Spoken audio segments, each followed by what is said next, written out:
To make sure that you will understand the concept very well, I will break the coding section into two parts.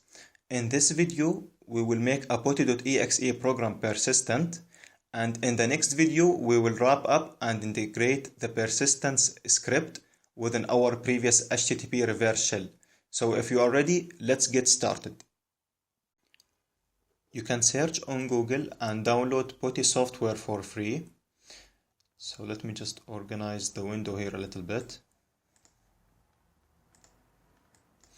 Okay, so as we explained earlier, our script will start with doing a system reconnaissance, and the output of this phase is gonna be two things. So first, the current working directory,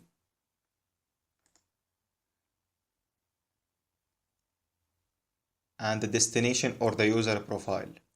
Now let's translate this phase into a code, and this phase will be represented in the following lines.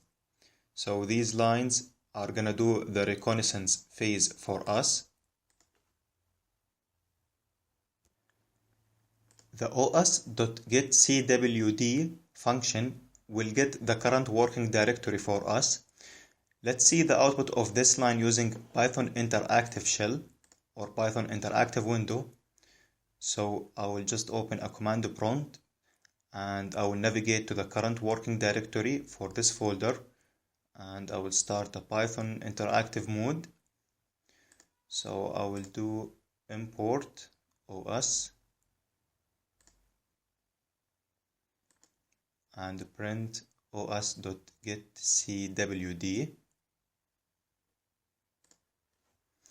So we got the current working directory here for our script, and this result will be stored on the path variable.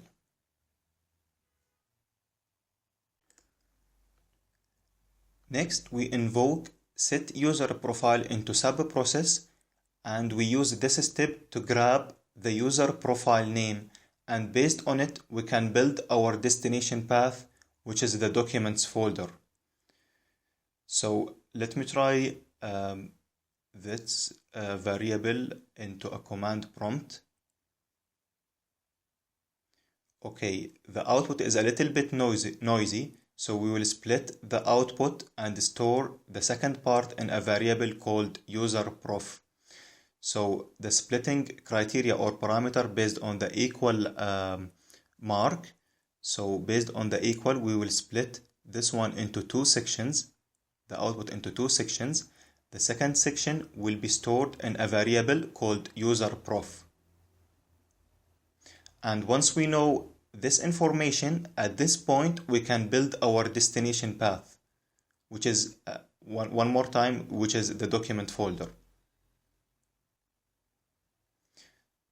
So here's the destination path. We append documents and Putty.exe string to have the destination absolute path. Notice that the username, so this is the Putty.exe appending. Notice that the username here is not unknown anymore.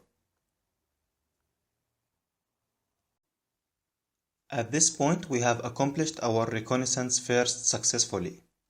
Moving on to check if it's our first time we land into this computer, we're gonna do this trick via an OS function called pathExists.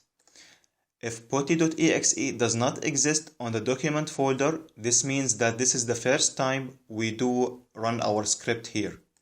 Because on the next time, the Putty will be copied and the result of this if statement will be false. So if this is our first time, then we will copy the Putty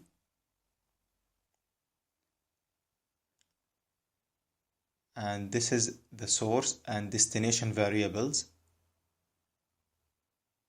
Next, we will add a registry key in the user space.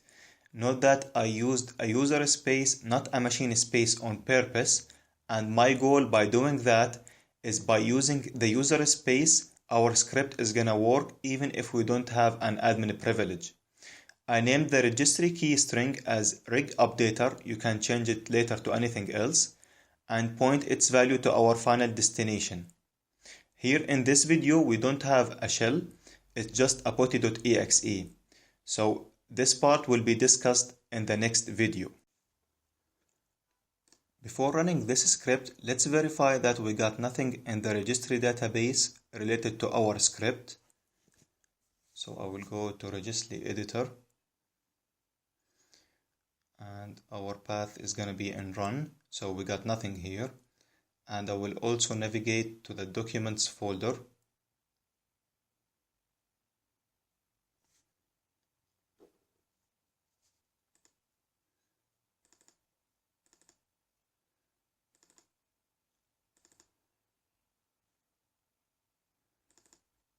And also we got nothing.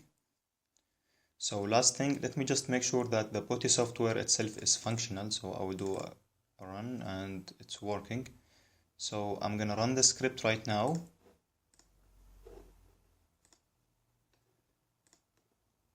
Okay, we got no exception or error. So let's verify the database of the registry, and fair enough, we got here our registry key pointing to this directory in the document, and we can see that the Putty has been copied to the document directory or folder. So right now I will close everything and restart the VirtualBox.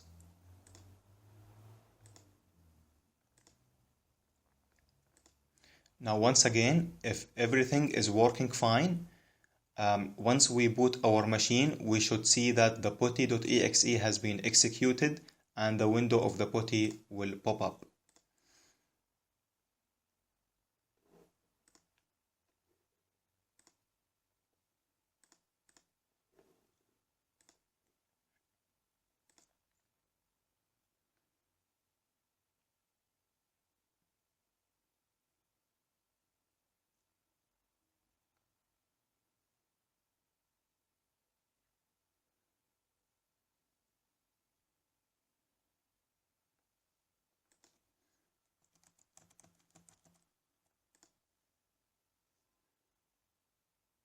And fair enough, here's the Putty has been executed. Wonderful. Now, as we said at the beginning on our video, in the next video we're gonna make our HTTP reverse shell more intelligent to do all of these steps within a built-in function. So I hope to see you on the next video. Thank you very much.